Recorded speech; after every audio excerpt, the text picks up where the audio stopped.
Sudahlah, cukuplah. Cukup kita semua dihadapkan dengan tragedi-tragedi yang sangat miris ya, perih gitu Pak di hati itu.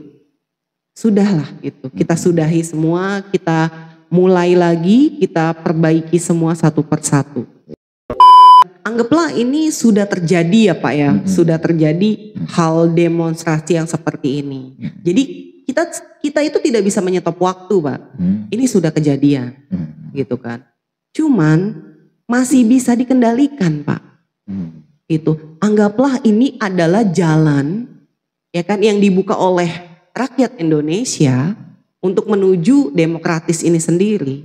Toh juga kalau rakyat tidak seperti ini nggak akan terbuka-buka kok Pak, nggak akan mikir-mikir kok. Saya sangat besar sekali harapan saya para petingginya dan segi rakyat Indonesia yang visi dan misinya yaitu satu Pak, Indonesia bangkit, Indonesia sejahtera. Bertemu lagi di iPodcast.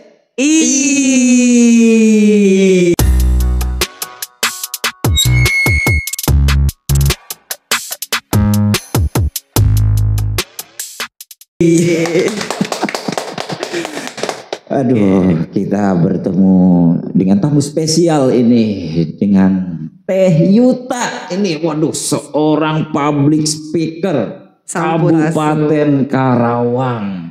Juga protokoler nih di Kabupaten Karawang. Betul. Waduh, betul, ini terima kasih sekali ini Teh Yuta udah bisa ngopi bareng lagi nih di podcast nih. Saya juga merasa bahagia sekali ya malam minggu ini bisa bersama-sama dengan Bapak dan juga penonton iPodcast yang tentunya selalu dirahmati sama Allah setiap harinya. Amin. Nah ini kita akan memberikan ya intinya kita akan ngobrol nih, mengupas tuntas ya. Betul. Fenomena yang sangat-sangat hangat dan ini tentunya dirasakan oleh banyak orang. Betul. Ya tentunya kita sebagai masyarakat warga negara Indonesia yang negara kita pada saat ini kondisinya gimana nih Teh Yuta? Saat ini negara kita tercinta kondisinya sedang, kalau dalam bahasa orang pacaran ya Pak, sedang hangat-hangatnya. Waduh, ya kan? Sedang berbunga-bunga. Sedang berbunga-bunga, sedang bergelora. Sedang gitu. bergelora, betul. Sedang bergelora. Jadi pada kesempatan malam hari ini di hari spesial juga tentunya, saya di sini bersyukur sekali ya bisa diundang di iPodcast. Nanti buat teman-teman yang belum mensubscribe iPodcast di Irwan Channel. Ya seperti ini, langsung di ini ya, langsung di invite, langsung ditonton, di subscribe, jangan lupa like dan komen tentunya. Like dan komen, karena di sini banyak sekali topik-topik dan juga acara-acara yang tentunya sudah ditunggu-tunggu oleh masyarakat. Iya, ini memang ya Pak. Tidak hanya sekedar informasi juga. Betul. Jadi ada insight, ada poin-poin yang memang bisa diserap dan bisa diterima oleh orang banyak. Mudah-mudahan ya, apalagi narasumber kita kali ini Teh Yuta, orang paling best of the best ini. Enggak lah Pak, saya masih belajar di Kabupaten Karawang. Tapi alangkah bersyukurnya adalah ketika Tuhan ini menitipkan dan kasih anugerah yang tentunya luar biasa ya Pak. Dan juga memang di samping yang ujiannya sangat dahsyat, tapi ya sudah, saya syukuri saja gitu. Langsung aja nih Teh Yuta.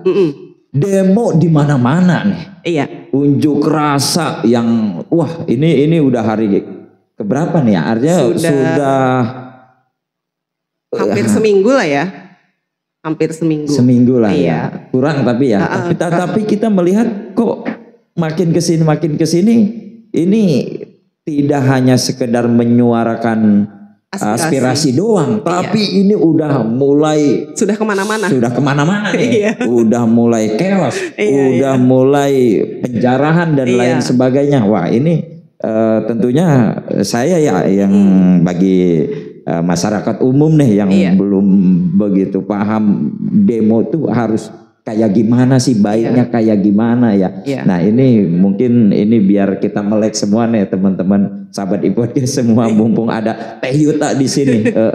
Nah ini berawal dari apa sih ini Teh Yuta, kok bisa ya kita sampai di mana-mana, tidak hanya di gedung MPR DPR pusat ya, sampai ke daerah-daerah juga. Iya.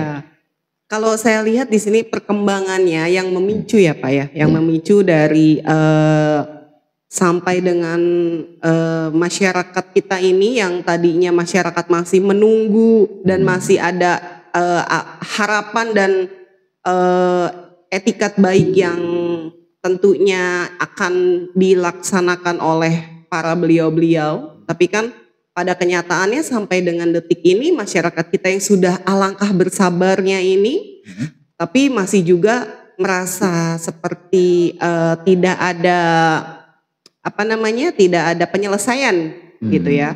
Sehingga di sini adalah di situ masyarakat kita akhirnya bersikap, menentukan sikap dan juga menyampaikan aspirasi yang karena kita ini Indonesia yang Bhinneka Tunggal Ika ya Pak. Terdiri dari berbagai macam pikiran, suku, bangsa, agama, dan lain-lain.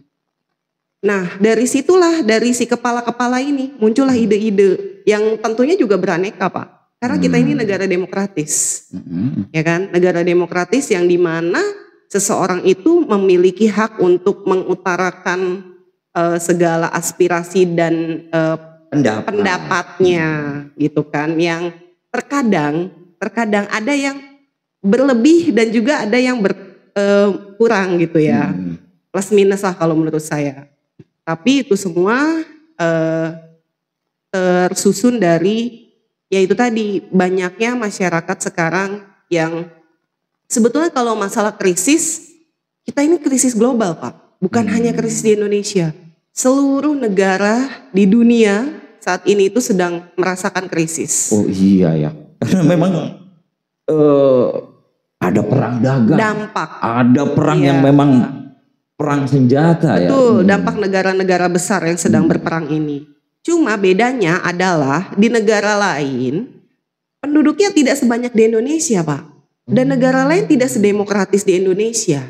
Gitu kan, mereka itu sistem dan budayanya itu yang diatur tidak seperti di negara kita. Yang alhamdulillah kalau negara kita kan orang-orangnya itu bebas berekspresi gitu kan. Kalau negara demokratis seperti itu. Beda lagi kayak negara komunis, federal dan lain-lain ya. Negara-negara yang memang mereka itu warga dan masyarakatnya itu wajib tunduk dengan para pemimpinnya. Kalau di kita kan nggak bisa. Jadi memang apa ya? Ya karena penduduknya memang banyak. Betul. Jadi beraneka ragamnya pun kepalanya itu. Nah kayak yang sekarang ini sedang terjadi pun sama seperti itu.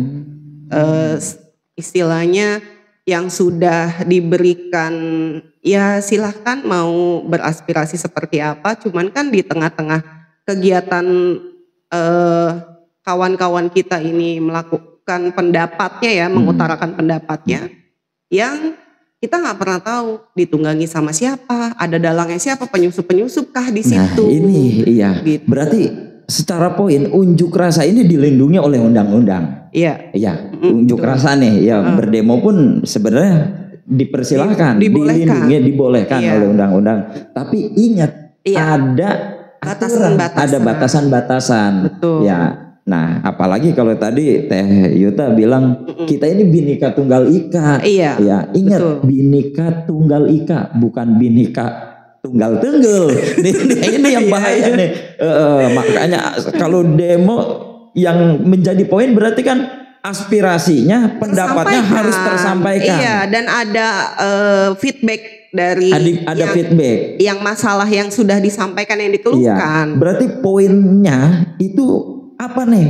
Kalian demo ini Ya, kalian demo ini apa nih tujuan awalnya ya? Iya, betul. Nah itu yang harus benar-benar sampai dan tersampaikan. Betul. Jadi bertemu sampai dipertemukan dan ada penyelesaian di situ. Jadi kalau sampai ada anarkis, sampai fasilitas umum hancur dan lain sebagainya, rugi kita juga. Betul. Karena jangka panjangnya kita untuk membenahi Pak, membenahi after kita ini ada demonstrasi yang seperti ini itu kan nggak sehari 2 hari gitu kan. Ya memang harapan terbesar kita adalah rakyat ini keinginan dan curahannya itu harus tersampaikan dan harus ada realisasinya. Betul kan? Cuman masalahnya ini apakah beliau-beliau yang disampaikan aspirasinya ini, beliau-beliau ini ingin mendengarkan dan ingin memberikan feedback gitu kan? Kadangkala seperti itu Pak, mohon maaf ya, orang-orang yang sudah ada di atas itu lupa ketika mereka itu ada di atas itu karena pilihan-pilihannya para rakyat-rakyat kita yang ada di bawah, gitu kan. Sehingga ketika mereka duduk asik di singgasananya, ya beliau-beliau ini jadi kayak tutup mata aja. Waktu nyalon rakyat nih warga di deket-deketin nyamperin ya udah jadi malah menghindar nih. Nah ini yang jangan sampai lupa ke situ. Betul. Tapi kan kendalanya ini sebenarnya kayak sekarang ini fenomenanya ya Pak ya, fenomena yang saya lihat ini dari mata saya orang awam Pak, itu sebetulnya ada hal-hal yang krusial yang sedang dijalankan oleh Bapak Presiden kita dengan visi dan misi tentunya untuk mengembalikan fitrahnya negara Indonesia ini supaya kita itu makmur lagi, supaya rakyat ini merasakan hasil-hasil dari Indonesia ya, hasil dari negara Indonesia. Cuman kendalanya adalah ketika Bapak Presiden kita ini melakukan hal-hal yang visi dan misi yang lurus untuk kesejahteraan rakyat Indonesia ini, ada pihak-pihak yang merasa merasa bukan dirugikan ya, tapi lebih kepada merasa nanti dia akan disenggol-senggol gitu loh. Jadi para beliau-beliau inilah yang harus, kalau menurut saya harus memiliki sifat yang kooperatif dan sifat yang berlapang dada bahwa ayo loh, ini mohon dibuka matanya semua. Ini rakyat kita ini sudah kelaparan Pak. Rakyat kita ini sekarang ini sudah namanya orang lapar Pak. Dia sudah turun ke jalan. Udah bodo amat. Mau ada apa juga hantem aja. Iya kan? Apalagi ngelihat udah masa banyak itu makin berani. Malah makin bergelora karena merasa banyak temannya ini.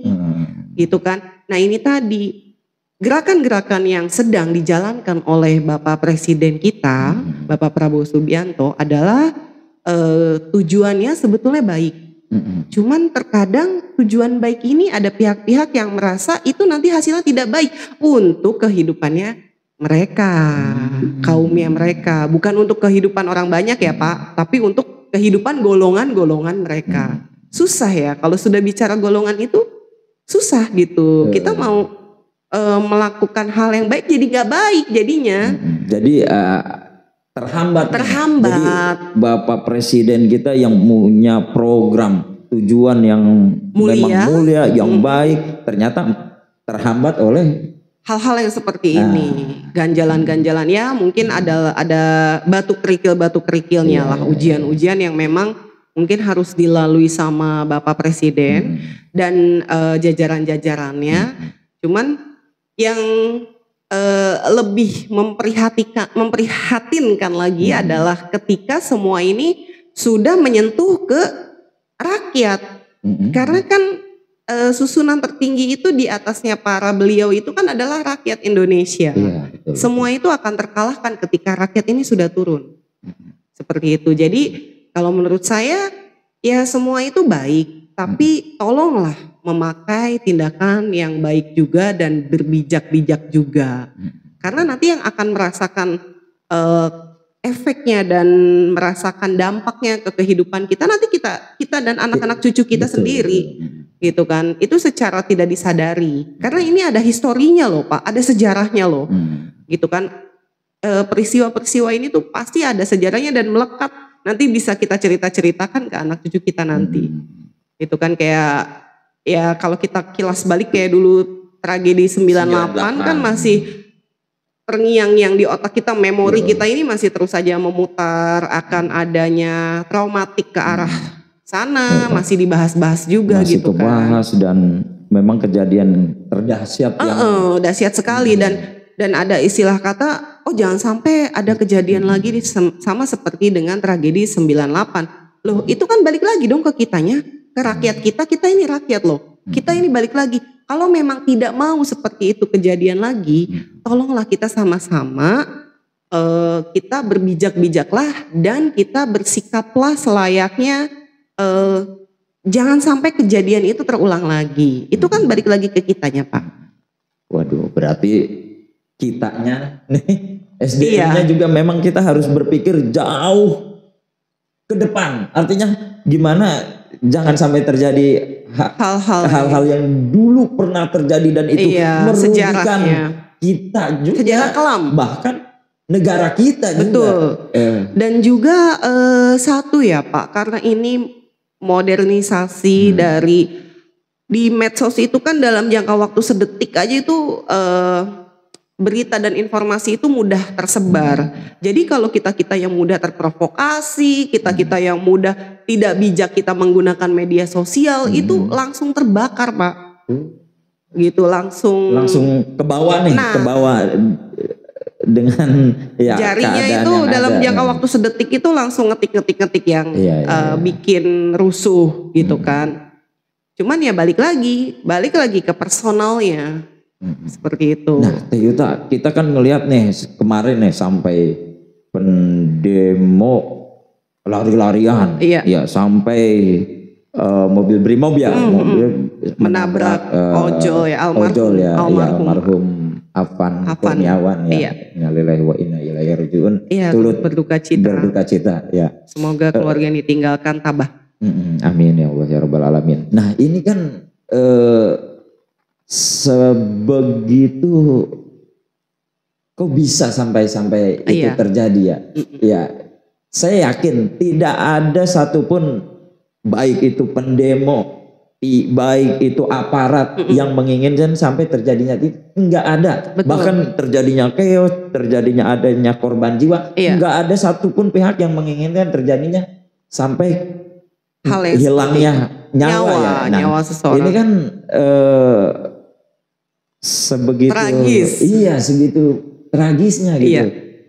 Jadi gimana tuh Yuta nih kalau melihat sampai hilangnya nyawa gitu? Iya, ya seperti itu tadi Pak, karena gesek-gesekan itu ya, yang namanya sudah masa banyak, otomatis kan yang tadinya mereka ini dalam kondisi dingin, tidak panas, tapi terbawa dengan situasi yang memang diharuskan mereka itu terjadi seperti itu dan mungkin sudah takdirnya seperti itu juga gitu kan. Cuman kembali lagi etikat baik yang sudah dilakukan oleh Bapak Presiden kita, Pak Prabowo Subianto ini, alhamdulillahnya itu kan langsung bisa merespon, langsung beliau langsung bikin video yang memang mau istilahnya mau bertanggung jawab dan untuk keluarga korban yang ditinggalkan langsung datang juga ke melayat, betul. Orang tua. Dan saya lihat juga beliau langsung kasih rumah di Cilengsi kalau nggak salah ya, dan adik-adiknya juga langsung disantuni gitu kan, langsung. Dan ada juga beberapa tokoh-tokoh yang ikut mengikuti jejak-jejak Bapak Presiden yang memang ikut menyantuni keluarga korban gitu Pak. Berarti kan di sini memang sudah ada feedback yang saya bilang itu tadi, feedback Pak. Yang penting feedback. Jangan sampai no respon, udah kejadiannya sudah sekrusial ini, sudah sepanas ini tapi no respon. Ibaratnya kayak lelaki nembak perempuan, tapi perempuan yang gak respon kan jadi kesel ya Pak lelakinya, gitu kan. Tapi yang dilakukan Bapak Presiden kita ini udah sudah kesatria kalau sudah saya kesatria, bilang. sangat jiwa pemimpinnya luar biasa. Artinya gini Teh Yuta, saya melihat memang di mata pembenci, ya di mata pembenci ya tetap aja benci mau apapun yang dilakukan, tapi jiwa yang sangat luar biasa yang ada legowo di Bapak Presiden Prabowo ini. Ya Allah, saya kadang merinding gitu, kadang ya sedikit agak menangis. Pak, badai yang Bapak lalui ini dahsyat memang sekali. Sangat dahsyat. Tapi saya yakin Bapak bisa melewati itu dan Bapak bisa membawa negeri ini menjadi lebih baik. Amin. Gitu. Kan tidak ada orang besar yang ujiannya kecil Pak. Semua orang besar itu ombaknya itu pasti besar juga Pak. Mau setingkat presiden atau setingkat apapun ya Pak. Apalagi kayak beliau ini yang memang Tuhan ini membentuk dan mentakdirkannya untuk menjadi orang besar dari beliau sudah lahir ke dunia gitu kan. Makanya kalau saya pribadi melihat dan menyaksikan ya Pak ya, kebetulan saya dari kecil itu saya sudah ada di sudah bisa gitu kan, sudah bisa menceritakan sejarah-sejarah yang memang saya melihat sendiri di depan mata kepala saya. Memang tidak dari cerita-cerita orang doang gitu. Memang yang saya lihat ini beliau ini orang yang saya bilang ditakdirkan Allah itu secara spesial lah. Makanya gak heran ketika ujiannya juga luar biasa juga gitu kan. Bener kan Pak? Betul. Jadi kalau saya melihat deh, kadang ada sering lihat nih di medsos, baca-baca komen, Pak Prabowo mah orang banyak duit, orang nggak pernah ngerasain susah, nggak pernah ngerasain belangsak lah ibaratnya ya. Kata siapa? Justru Bapak Presiden ya Bapak Prabowo nih, ya Allah jatuh lagi ya Allah sampai apa? Ya dari keluarga sendiri ya terus di rumah tangga. Iya di rumah tangga sampai beliau badannya sudah kemana-mana Pak. Terus mencalonkan juga kalah beberapa kali. Nah itu kan tapi luar biasa. Semangat juangnya benar-benar patriot yang pantang menyerah. Karena DNA beliaunya juga dari leluhurnya juga kan memang para pejuang-pejuang di Indonesia ya Pak ya.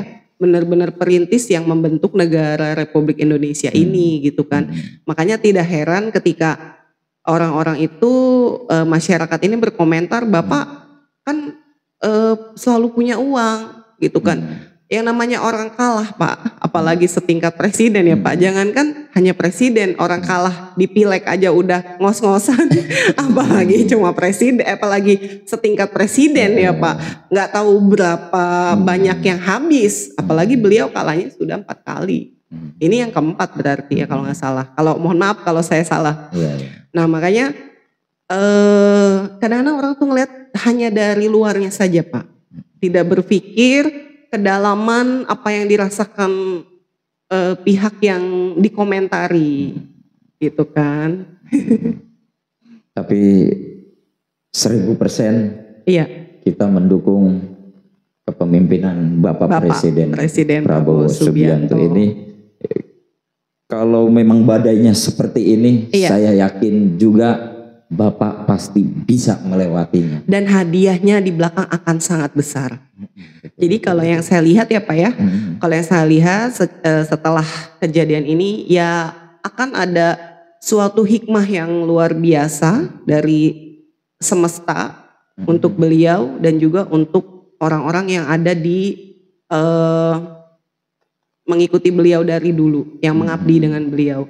Karena memang kadang-kadang kalau kita mau naik kelas dan mau istilahnya mau kehidupan yang lebih indah lagi itu kita harus melewati ujian dulu Pak. Baru di situ akan kebuka. Ibaratnya harus melewati titik puncaknya dulu, gitu kan. Kalau belum melewati ini ya nggak akan finish nih ujiannya. Bahkan begini terus gitu. Bahkan ketika ujiannya itu lebih dahsyat lagi, maka Indonesia akan semakin maju tingkat lagi. Kemajuan, tingkat hasilnya pun akan semakin lebih tinggi. Hebat juga. Iya, jadi sama halnya seperti saya pribadi ya Pak. Namanya kita manusiawi, ada rasa kita hopeless. Kok kehidupan seperti ini, kok ekonomi seperti ini. Tapi saya memiliki 1000% keyakinan, bahkan udah gak 100% lagi Pak. Sudah 1000 saya yakin. Bahwa kita ini sebetulnya melewati masa-masa sulit ini, Tuhan itu mau kasih kita kehidupan yang lebih melejit lagi. Yang lebih beda lagi dari kehidupan yang sebelumnya. Makanya kita ini sekarang harus saling kuat, harus bahu-membahu, harus saling mengingatkan. Ketika ada teman-teman yang sudah merasa panas, sudah merasa ikut mau turun apa sih fungsinya? Gunanya apa? Gitu kan. Toh juga kita ini untuk keluarga, menafkahi untuk keluarga, kita mencari hal-hal yang baik-baik kan. Kita mau uang yang halal-halal kan. Membawa ke rumah pun jadi enak dimakannya. Gitu kan Pak. Makanya saya selalu bilang, mengingatkan ke teman-teman semua.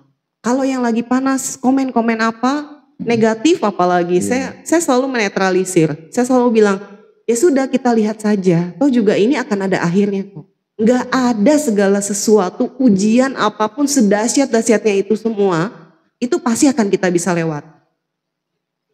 Gitu kan. Tapi kalau kita ikut merespon, kita ikut panas, kita ikut apalagi ya mohon maaf, kita ikut memporak-porandakan, itu malah tidak akan selesai ujiannya.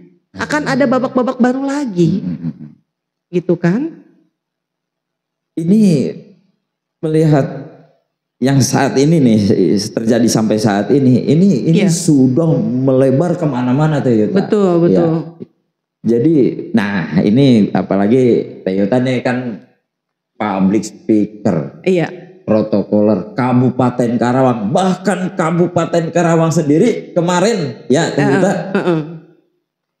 Polres sudah iya sampai sudah turun ke jalan bahkan saya dengar juga mau kantor DPRD juga mau menyusul akan turun juga gitu. Nah ini berarti Karawang sampai merasakan juga nih Teh Yuta dampaknya dampaknya se-Indonesia kok Pak. Se-Indonesia. Kebetulan alhamdulillah Karawang ini juga ingin berpartisipasi gitu kan, ingin tercatat di dalam sejarah. Berarti kalau kemarin yang Mapolres ya? Iya, Mapolres yang di demo oleh masyarakat, berarti itu hanya apa? Maksudnya aksi solidaritas dari ojol? Betul. Karena kan sekarang ini yang lagi banyak didatangi itu kan kepolisian ya Pak. Nah ini banyak yang berkomentar nih bahwasannya, wah ini teman-teman ya ini awas hati-hati, kita harus kembali ke tujuan awal. Kita ke tujuan awal. Ya berarti apa nih? Kan awalnya kan sebenarnya ya serunya ya DPR ya, DPR. Ternyata wah sekarang ini justru kita malah dibentrokan rakyat dengan aparat, rakyat dengan aparat. Nah sehingga kan ini kios-kiosnya nih pendemo dengan aparatnya. Nah sampai-sampai di Karawang juga. Nah ini yang kena. Nah ini harus gimana sih sebenarnya Teh Yuta? Saya bingung ya, artinya sampai ke Makassar DPRD-nya dibakar, ya kan, di Bandung dan lain sebagainya. Waduh. Karena kan belum ada respon Pak. Ketika masyarakat ini sudah direspon, makanya masyarakat juga harusnya punya sikap. Ya sudah kan sudah direspon. Tapi ini semua karena ini sudah melebar dan sudah masuk ke unsur perusakan, makanya harus ada tindakan yang memang apa sih konsekuensi dari perusakan itu sendiri, gitu kan ya, meskipun ini sudah masuknya ke kita untuk unsur masyarakat ya, jadi masa gitu kan, publik gitu, bukan hanya sekedar satu orang yang ngebakar apa gimana. Kalau satu orang kan bisa dibawa ke ranah hukum, kalau sudah banyak orang seperti ini gitu kan, mau seperti apa, ini harus ada tindakan dari kebijakan dari pemerintah pusat tentunya, yang memang bagaimana caranya masyarakat ini didengar, direspon, di-feedback, tapi juga tidak menimbulkan keresahan-keresahan. Kalau sudah aksi bakar-membakar gini kan otomatis kita juga ada kekhawatiran apakah nanti listrik putuskah, atau ada dampak-dampak yang bahkan lebih parah daripada kebakaran menjalar kemana-mana gitu kan. Dan itu tentu kerugiannya akan lebih besar gitu Pak dari yang kita kira gitu. Jadi gini Teh, maksudnya sebenarnya ada reaksi. Betul. Nah mungkin kayak gitu ya. Jadi reaksi si pendemo ini ketika dia udah berdemo atau menyampaikan aspirasi, mungkin mereka mengatakan ini belum kelar, ini belum beres, makanya dia terus karena belum ada reaksi dari pihak yang disampaikan, lembaga yang dituju gitu kan. Karena sampai dengan saat ini pun belum ada respon yang memuaskan untuk mungkin masyarakat. Itu yang membuat mereka menjadi semakin brutal. Betul. Merasa ingin denger dong ini aspirasi gua, tuntutan gua didengar. Tapi kan mohon maaf nih, ya para pendemo kita juga harus bijak, kita juga harus sadar. Setuju, Pak. Maksudnya kalau ngerusak apalagi kalau ada tuh di undang-undang ya, berdemo itu jangan sampai merusak fasilitas umum, rumah sakit, sekolah, sarana ibadah. Karena ini akan menghambat ke kegiatan-kegiatan. Jadi nanti akan akan berdampak kemana-mana Pak. Jadi nanti akan ada hal-hal yang kalau kita berpikir positif, mungkin sih kalau saya lihat gambarannya sih adalah akan ada kebijakan baru dan juga akan ada sistem-sistem baru yang akan lahir gitu kan, yang akan dicetuskan oleh Bapak Presiden Republik Indonesia, yang tentunya asal muasalnya adalah dari aspirasi rakyat ini gitu kan. Karena kan ya itu tadi, karena DPR itu dipilih oleh rakyat, makanya yang harus bisa bertindak itu rakyat, bukan presiden loh Pak. Presiden itu tidak bisa menindak DPR. Tidak ada undang-undangnya. Bahkan sudah diatur bahwa kekuasaan tertinggi yang bisa memberikan aspirasi kepada DPR itu ya hanya rakyat. Hanya yang memilihnya. Karena rakyat yang memilih. Seperti itu. Makanya yang sekarang ini tuh yang saya bilang tadi Pak, ini tuh sudah puncaknya. Ini tuh kita sudah di puncak. Itu jadi jangan sampai kita yang sudah di puncak ini kehidupannya bukannya malah down, ya kita kan harapannya up, nggak mau down kan. Masa kita harus turun, bertumbuh kan ke atas Pak, bukan ke bawah. Betul. Iya. Iya kan? Gitu, makanya sekarang ini juga ya besar sekali harapan saya ketika rakyat ini yang sudah diberikan kekuasaan penuh ini, kita sama-sama berbijak dan sama-sama kita memberikan masukan positif dan juga aksi-aksi yang memang betul-betul untuk membangun Pak, yang tidak banyak merugikan orang. Nah ini, apalagi negara kita sudah membangun fasilitas, sarana dan lain sebagainya. Masa sih kudu kita rusak lagi? Dari awal lagi kita ngebangun lagi dari duit kita juga. Iya betul. Seperti itu Pak. Berarti gimana Teh untuk Karawang sendiri nih, untuk Karawang sendiri, tapi sejauh ini Karawang kan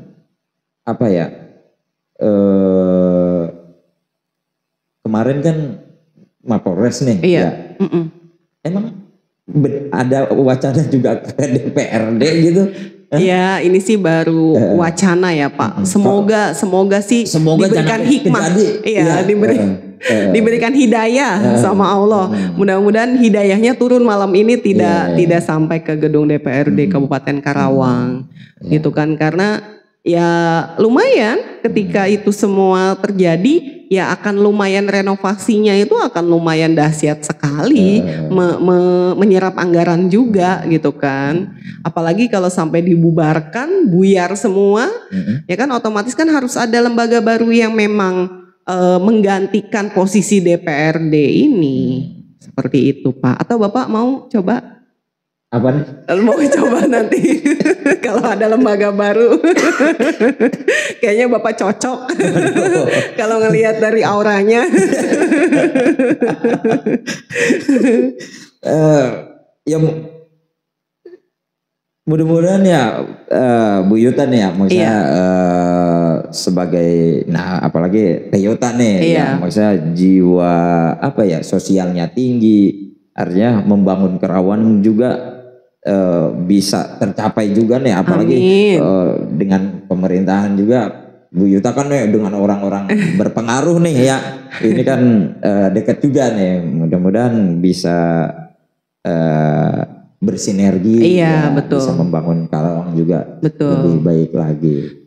Kalau saya sih ya seperti itu tadi ya Pak, sebetulnya semua itu balik lagi ke takdir ya Pak, karena saya sangat percaya itu. Ketika kita kekeh, kita ingin menjadi sesuatu tapi takdir kita itu belum ke arah sana, berarti kan kata Tuhan kun fayakun, kita memang belum ada di situ. Tapi kan itu tadi Pak, ada hikmah di balik itu semua. Dan alangkah bersyukurnya adalah ketika saya ada di barisan-barisan beliau, berarti kan saya ini harus bisa menjadi penjembatan antara teman-teman yang memang memberikan curhatan-curhatannya kepada saya dan saya sampaikan ke para beliau gitu kan. Ini gimana sih? Karena kan memang istilahnya kalau ada di ringnya beliau itu kan kita tinggal colak-colek aja gitu loh Pak.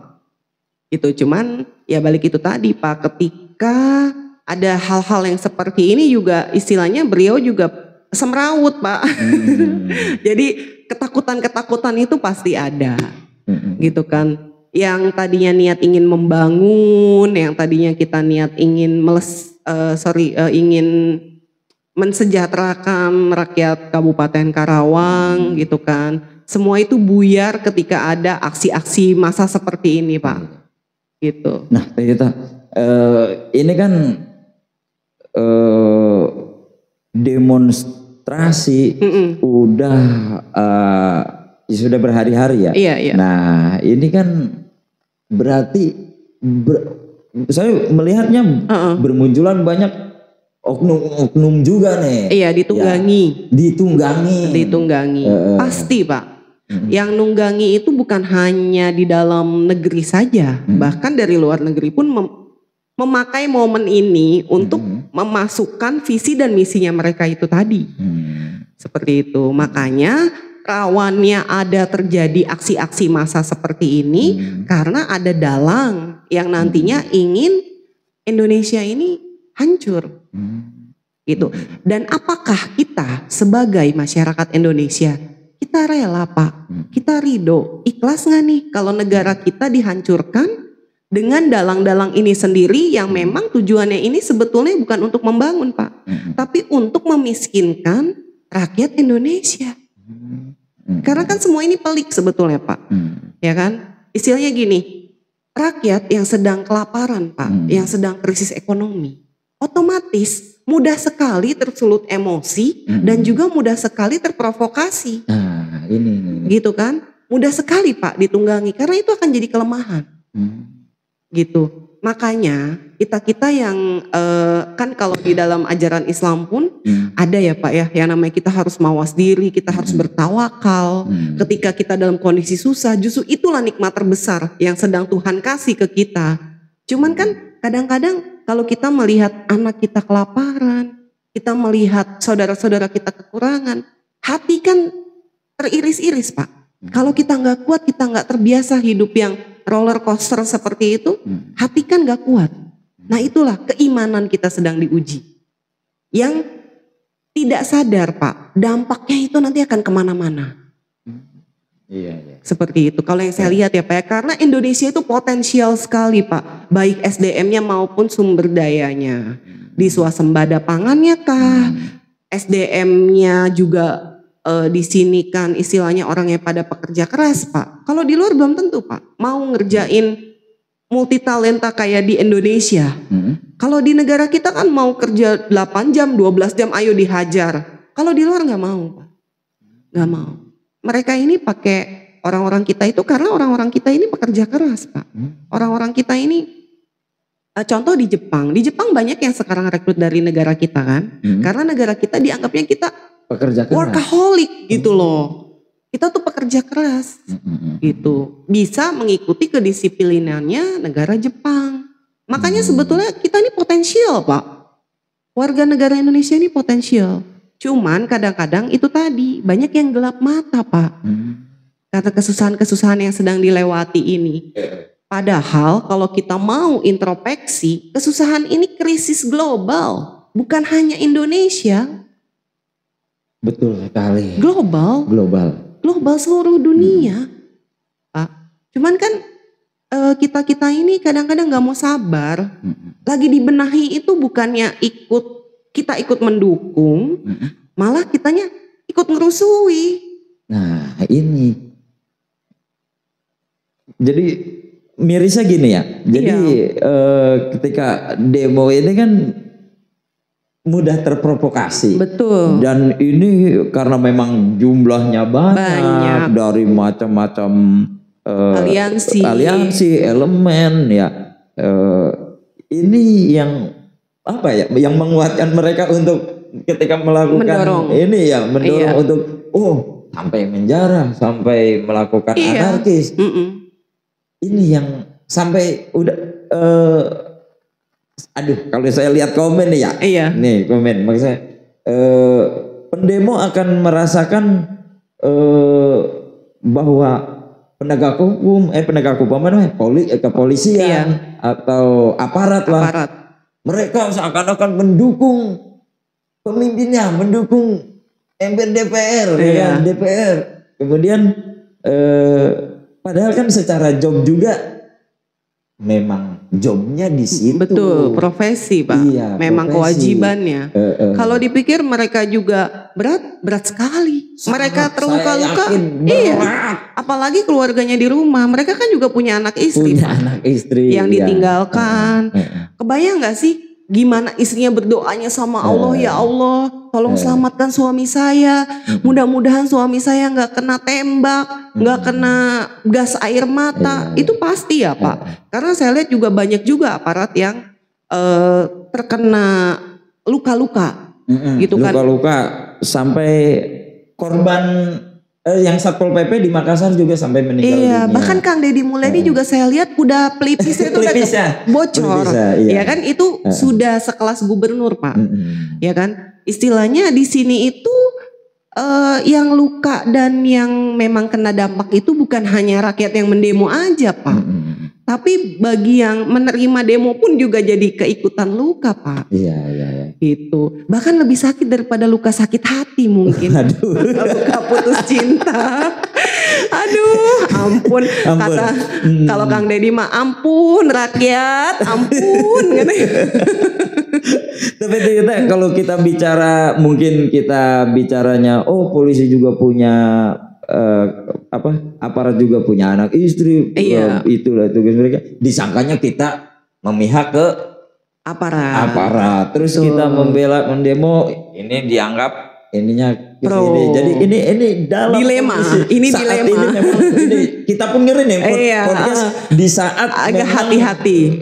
Sangat berhati-hati. Betul. Kita membahas demo, membahas unjuk rasa. Betul. Di saat kondisi yang memang sedang menyala-nyala saat sedang menyala pendemoku gitu. Makanya ini disclaimer, mohon maaf, artinya kita di sini tidak menyalahkan siapa-siapa ya Pak. Kita tidak berpihak ke mana-mana. Betul, netral. Kita netral. Nah, tapi kita juga merasakan gimana caranya jangan sampai ini berlarut-larut, lalu jauh lebih dalam, lebih dasar, sampai hancur, jangan sampai ya.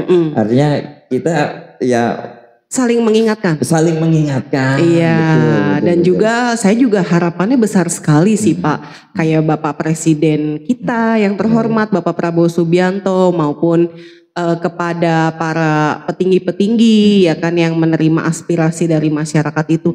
Mohon sekali segera direspon dan juga segera dikomunikatifkan gitu kan, jangan sampai ini tuh akan melebar-lebar gitu kan, kan capek juga ya Pak kita. Jadi gimana? Iya, silakan Pak. Enggak, kondisi kayak gini memang ada beberapa pemimpin-pemimpin yang memang turun langsung seperti Kang Deddy Mulyadi, ikut terjun langsung deh bersama para pendemo, bias banget, terbaik banget. Biasanya aktivis-aktivis itu Pak yang kayak gitu, karena memang kalau jiwa-jiwa aktivis sama jiwa organisator ya Pak. Kebetulan juga saya dari sekolah suka dunia organisasi, suka aktif di mana-mana dan juga dipilih sama guru-guru. Biasanya tuh kalau sudah punya jiwa gitu tuh kita yang direkrut Pak. Gitu direkrut. Makanya jiwa-jiwa leadership seperti itu tuh biasanya yang asik nih. Jadi ngelihat demo begitu. Kepemimpinan, aktivis, berjuang. Betul, jiwa pejuang. Bener-bener menghadapi di lapangan gitu. Jadi bukannya malah ngilang, bukannya malah kayak menciut gitu kan. Karena ya balik lagi Pak, mereka itu bisa duduk di situ itu karena pilihan rakyat Pak. Bukan karena siapa-siapa kok. Nah berarti kita sebutkan saja nih, DPR sampai saat ini belum memberikan responnya atau apalagi bertemu langsung apa nih? Mungkin kekhawatiran adanya merembet kemana-mana atau percikan-percikannya beralih nih, atau percikan-percikannya bisa kesana kesini. Betul. Itu karena mungkin ketakutan mereka juga. Betul. Karena merespon fast respon ya Pak. Fast respon itu kan untuk kalangan-kalangan beliau ini memang agak sulit sih kalau menurut saya. Beda lagi kalau kita yang memang biasa di lapangan yang main eksekusi aja gitu. Banyak hal yang dipikirkan, dimatangkan, bahkan nanti rencana ke depannya apa gitu kan. Tapi kan rakyat itu tidak bisa menunggu Pak. Rakyat ini tidak bisa menunggu. Karena apa? Di belakangnya mereka ini sudah banyak orang yang kelaparan. Keluarganya bahkan ya mohon maaf kayak keluarga almarhum Afan itu tadi juga kan. Makanya sampai banyak video-video yang memposting ya seperti apa kondisinya gitu kan. Itulah yang harus dibuka sama yang harus tidak boleh tutup mata. Beliau-beliau ini tidak boleh tutup mata Pak. Saya yakin dari kejadian ini Teh Yote ya. Maksudnya dari kejadian driver ojol almarhum Afan Kurniawan ini, itu kan menurut informasi beliau itu sebenarnya bukan tidak sedang berdemo. Tidak sedang ikut demo, malah dia ini sedang mengantarkan pesanan ya. Cuma dia terpergok atau kebawa ke kerumunan. Iya di kerumunan pendemo tersebut. Nah pada saat itu kan ya kan langsung kena. Saya yakin dengan kejadian ini sama aja dengan berjihad Pak kalau kayak gitu. Iya. Ya kan? Betul. Berjihad langsung masuk ke surga karena memang membawa pesan-pesan dan aspirasi dari masyarakat. Dan ini akan membukakan mata hati, mata nurani para pemimpin-pemimpin di kondisi saat ini. Ini saatnya, yuk kalian lihat nih gitu. Lihat. Ini sampai menyebabkan hilangnya korban nyawa. Betul. Ini saatnya udah melek gitu. Ayo semangat Indonesia untuk bangkit. Kan harapannya gini Pak, yang tadinya roda ekonomi yang macet jadi terbuka lagi. Yang tadinya ya mohon maaf ada pihak-pihak yang menahan uang, tolonglah dibuka. gitu kan. Ekonomi, jalur-jalur ekonomi mana yang tertutup dibuka lagi, kebuka kembali. Bahkan orang-orang yang memang yang tadinya baik sengaja ataupun tidak sengaja membuat ekonomi ini macet, berpikir lagi gitu loh. Ini efeknya tuh sudah besar sekali loh, sudah se-Indonesia gitu kan. Jadi jangan berpikir ke arah pribadi terus. Gitu kan. Iya. Makanya dengan ada peristiwa-peristiwa yang seperti ini, besar sekali harapannya orang-orang ini yang memang mereka ini jadi pejuang pendemo ini ya kan. Ini sama aja mereka ini sedang berjihad, untuk memperjuangkan yang namanya keadilan untuk masyarakat, Pak. Gitu kan. Kita ini lagi nggak krisis ekonomi aja, tapi krisis keadilan, Pak. Ya kan? Yang seperti saya bilang di podcast sebelumnya, jangan sampai yang miskin jadi miskin banget, yang kaya makin kaya banget.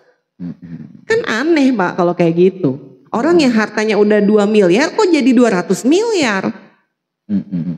Uang dari mana, Pak? Dengan tempo segitu kilatnya. Makanya dengan tempo segitu kilatnya, dengan orang mau bisnis apa sih, Pak? Kok bisa keuntungan bisa beratus-ratus kali lipat, gitu kan? Dan orang yang miskin jadi makin miskin banget, Pak. Ini rakyat mau diapain yang udah miskin ini? Apakah mau dibiarkan begitu aja sampai dengan mereka ini jadi, mohon maaf, jadi bangke? Apakah mau bagaimana? Dengan kondisi yang tadi Teh Yuta bilang ya. Tumpang tindih. Iya, kondisi yang memang ekonomi dan masyarakat yang waduh sangat labil, sangat ekonominya benar-benar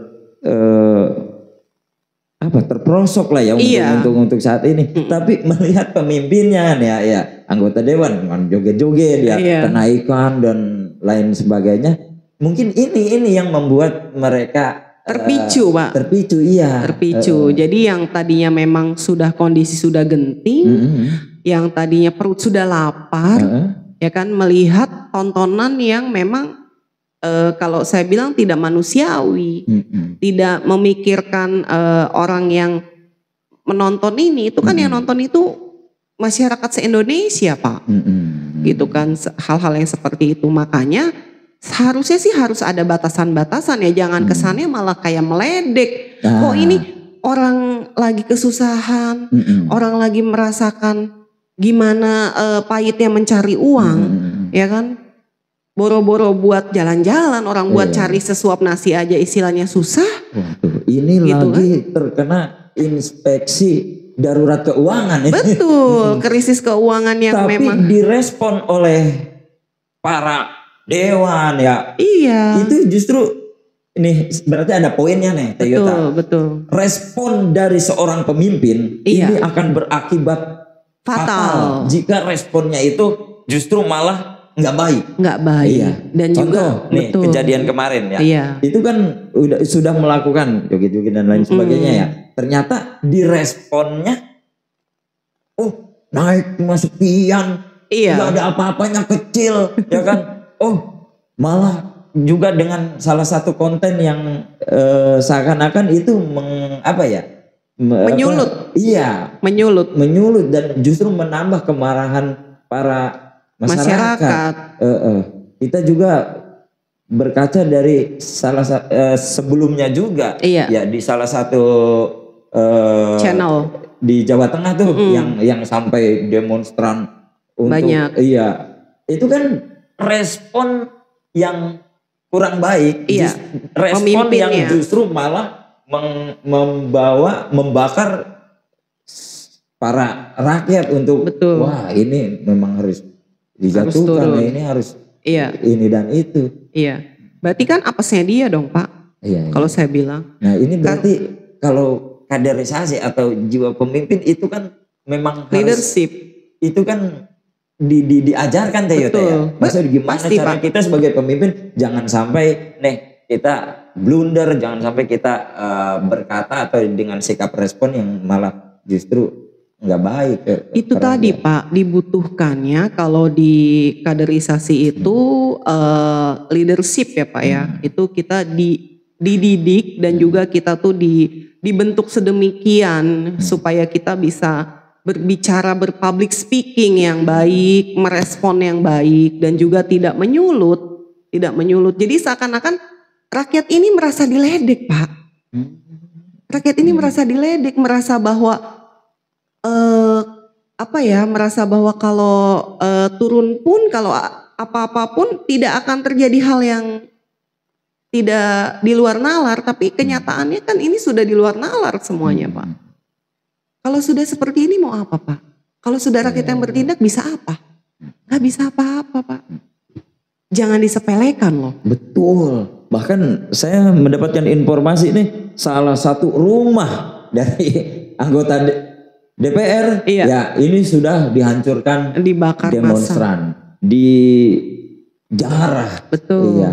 Wah ini kayaknya itu bukan pendemo, itu mah udah mulai anarkisnya udah lebih ekstrim. Tapi inilah mungkin ini juga luapan dari kemarahan emosi para rakyat ya ketika melihat pemimpinnya memang tidak bijak, kurang bijak. Iya. Ya itu tadi Pak, dibutuhkannya training kali ya, lebih ke training kepemimpinan, terus juga pembentukan kaderisasi dibutuhkannya itu sebetulnya itu Pak. Hal paling dasarnya dari orang yang berpolitisi, apalagi orang-orang yang orang-orang yang sudah duduk Pak, dari situ basicnya itu dulu gitu. Jadi bukan karena uang dulu. Saya itu orang yang sangat mempercayai keajaiban Pak Irwan. Karena saya yakin sekali ketika saya ada di dunia organisasi, ketika saya memang dipilih dan dikaderisasi oleh baik lembaga ataupun baik dari sekolah ya Pak. Kalau zaman dulu kan sekolah ya Pak. Guru-guru kan suka udah kamu aja nih yang dipilih, kamu yang saya pilih dikaderisasikan gitu kan. Itu dilihat dari personalnya dulu Pak. Jadi nggak semata-mata kamu dimajukan, mentang-mentang kamu orang kaya, contoh, ya kan? Kalau seperti itu dulu Pak, yang dimajukan, nonsen Pak, nol besar. Pasti hasilnya akan jadi malapetaka untuk kita semua. Karena apa? Hal-hal yang seperti itu Pak, dari tata bahasa, dari sikap, dari merespon, itu tadi yang bikin hal kecil bisa jadi api yang sangat besar Pak. Yang akan berkobar, yang akan membakar ke semuanya. Karena pejabat publik. Betul. Ya, ini akan dihadapkan. Disimak apapun itu celotehannya, keputusannya dan lain sebagainya. Itu benar-benar disimak, disaksikan dan masyarakat menilai di situ. Iya, itu sudah konsekuensi Pak. Sudah konsekuensi bagi mereka-mereka yang sudah menyatakan dirinya bahwa dia ada di publik, gitu kan. Kebetulan. Dan itu menjadi role model juga. Oh iya, sangat Pak. Sekecil apapun kesalahan, wah itu nodatnya akan terus. Iya, saya itu Pak dari sekolah saya sudah organisator, saya sudah jadi aktivis. Saya jadi penyiar radio itu dari sudah SMA Pak. SMA itu saya penyiar radio. Pas saya kuliah saya sudah masuk ke dunia protokoler. Saya kebetulan MC-nya tuh MC formal. Jadi saya kalau bicara ke publik pun saya bukan yang joget-joget. Saya karena suara saya ngebas gini, jadi saya harus yang diplomatis. Saya nggak bisa bahasa-bahasa yang kayak gitulah ya. Karena setiap orang kan mungkin beda nih ya, pembentukannya beda. Kebetulan karakter saya juga karakter yang tipe yang formal juga gitu kan. Makanya dari itu sudah terlihat lah Pak, dari hal-hal yang histori kita itu, kita sudah siap terjun ke situ, berarti kita konsekuensinya juga sudah siap. Kita akan tersorot, kita akan dinilai publik, apapun langkah-langkah yang kita ambil pun sudah menjadi konsumsi untuk publik. Makanya kita harus bisa menjaga dan juga harus bisa berbaur dengan hal itu semua. Kalau memang tidak bisa, dia ngerasa dia crazy rich, nggak usah jadi tokoh masyarakat Pak. Jadi pengusaha aja. Jadi orang yang memang ingin mengumpulkan uang sebanyak-banyaknya. Karena jadi public figure itu, jadi tokoh masyarakat itu, misi utamanya itu bukan money, Pak. Bukan money oriented. Kalau dia tapi untuk cahaya bagi orang lain, Pak. Itu bagi saya ya. Jadi jangan heran ketika orang-orang yang jadi tokoh masyarakat, jadi public figure, dia nggak sekaya itu, Pak. Nggak akan sekaya itu. Kenapa? Karena banyak takut, banyak dijaga, banyak, oh ini uang apa, oh ini dipikirkan semuanya. Karena kita disorot Pak sama publik. Beda lagi kalau mereka yang memang money oriented. Silahkan jangan ada di dunia situ. Bener kan? Bener nggak Pak? Kalau ada di dunia situ orang akan bertanya, kok bisa harta 2 miliar kok bisa jadi 200 miliar? Uang dari mana Pak? Betul nggak? Betul. Kalau memang jadi pemimpin, pejabat, jadi bicaranya itu bukan uang lagi. Sudah pelayan. Betul, sudah pengabdi. Pengabdi betul. Pak. Jadi jangan pernah ketika ingin ada di dunia seperti ini, di dunia pengabdian ini, tapi berpikirnya perihal uang. Itu sudah nonsen buat saya. Uang memang perlu Pak. Tapi ketika kita dihadapkan dengan orang-orang yang memang menaruh harapan besar ke kita Pak. Untuk kita ini menjadi penyambung untuk mereka-mereka. Gitu kan. Jangan berpikir uang dulu. Ketika para sosok-sosok dan tokoh-tokoh ini sudah berpikir masalah uang dulu Pak. Habis semua. Bahkan uang negara pun juga habis. Kayaknya ini fondasi awal yang harus dimiliki oleh mereka yang ingin terjun di politik, ingin terjun menjadi tokoh, public figure, pejabat. Ini harus nomor 1, ini yang harus ditekankan ya. Maksudnya jangan dulu duit. Betul Pak. Karena repot kalau sudah seperti itu Pak. Banyak sekali di Indonesia ini ya Pak, yang memang nanti ujung-ujungnya jadi ujian sendiri buat mereka Pak. Mereka akan tersandung di ranah itu. Ketika mereka suka yang namanya uang, mereka akan tersandung di uang itu tersebut.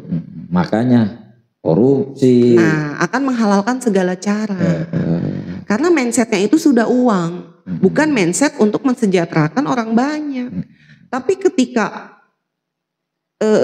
sosok figur yang memang mereka itu sudah punya prinsip dan juga sudah punya ingin menggerakkan dan ingin menjadi cahaya buat orang lain Pak. Itu mereka akan berpikirnya bukan uang dulu Pak. Tapi bagaimana caranya kita bisa bermanfaat buat orang-orang yang sedang mengharapkan dari kita ini Pak. Penyambung lidah masyarakat. Kalau bahasa kuliah saya nih Pak, public relation. Jadi mungkin sih kalau saya sering berpikir apakah para tokoh-tokoh ini butuh pakar public relation pribadi sendiri. Kalau memang mereka kurang mendalami ilmu public relation itu. Karena memang secara personal branding, secara mereka jadi penjembatan, ya itulah tugasnya public relation Pak. Tapi gini sebenarnya kalau bicara gaji para pejabat ya, gaji para anggota dewan, sebenarnya cukup, sangat lebih malah. Artinya terpenuhi lah. Jadi saatnya, maksudnya itu adalah pengabdian, itu penyambung lidah masyarakat. Engkau tuh membawa suara banyak rakyat. Bebannya nanti hasilnya pun akan mengikuti. Betul. Akan mengikuti. Bahkan kau lebih mulia gitu ketika engkau memang menjadi orang yang sangat bermanfaat di masyarakat. Betul sekali. Cuman kan untuk saat ini kan jarang sekali ya Pak ya, yang punya prinsip seperti itu. Mungkin masih ada, tapi nggak banyak gitu kan. Ya balik lagi Pak, nanti akan terlihat sendiri hasilnya seperti apa. ada sebab dan akibatnya. Seperti itu sih kalau menurut saya, karena rakyat sekarang itu udah cerdas Pak. Sudah cerdas dan sudah kritis loh. Jangan disepelekan, jangan dibilang oh apa sih netizen, oh apa sih rakyat. Mereka itu tumbuhnya dari netizen dan dari rakyat Pak. Bukan tumbuh sendiri. Mereka bukan tidak akan menjadi apa-apa kalau tidak didukung oleh rakyat dan oleh netizen loh Pak. Gitu. Ya, mudah-mudahan ini aksi demo ini ya segera berakhir ya, dan hasilnya juga artinya tuntutan sesuai harapan ya, yang mungkin pendemo atau para demonstran dengan tujuannya apa, ya aspirasinya apa, pendapatnya apa, mudah-mudahan bisa terlaksana sesuai dengan yang dimau sama masyarakat Indonesia tentunya Pak. Dan berharap ya tentunya Indonesia tetap makmur dan justru lebih terbuka lagi, lebih jaya, lebih pasti sih Pak. Ini ya kita kebangkitan Nusantara ini sebetulnya sudah di depan mata ya Pak. Jadi untuk para spiritualis kebangkitan Nusantara ini sebetulnya sudah tinggal kita masuk aja kok. Cuman ini tadi ujian-ujian ini loh yang kadang-kadang saya tuh suka, mau apa lagi sih?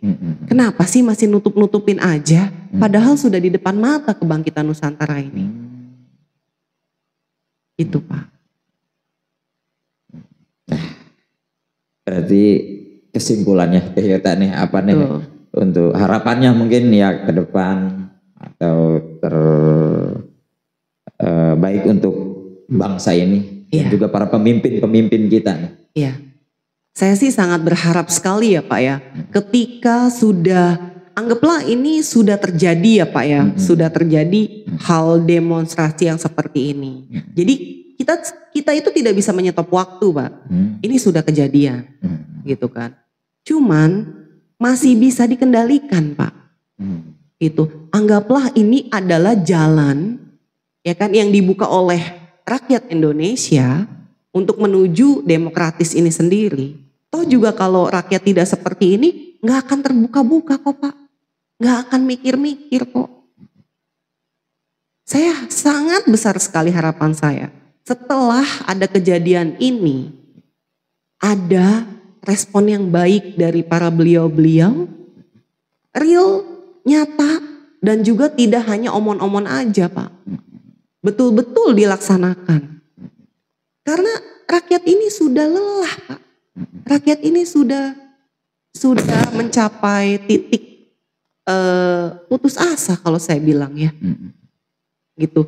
Dan kalau untuk rakyatnya saya harap jangan sampai terjadi ada tindakan-tindakan anarkis yang memang nanti pada akhirnya menyesal untuk diri sendiri. Karena efeknya itu akan panjang sekali Pak. Menurut pakar-pakar juga ketika ada hal-hal yang seperti ini memperbaikinya ini nggak cukup sehari 2 hari Pak. Seperti itu. Jadi kita sama-sama kita introspeksi, muhasabah diri. Itu kan baik dari segi para petingginya dan segi rakyat Indonesia. Yang visi dan misinya yaitu satu Pak. Indonesia bangkit, Indonesia sejahtera. Krisis ekonomi stop. Seperti itu. Besar sekali harapan saya. Itu merupakan suatu doa juga untuk kita bersama tentunya Pak. Itu sudahlah, cukuplah. Cukup kita semua dihadapkan dengan tragedi-tragedi yang sangat miris ya, perih gitu Pak di hati itu. Sudahlah gitu, kita sudahi semua, kita mulai lagi, kita perbaiki semua satu persatu. Ya, amin. Ya. Mudah-mudahan harapan terbaik Bapak Presiden juga tentunya terlaksana. Amin. Ya, menjadi Indonesia yang sejahtera. Yang bangkit. Tuh.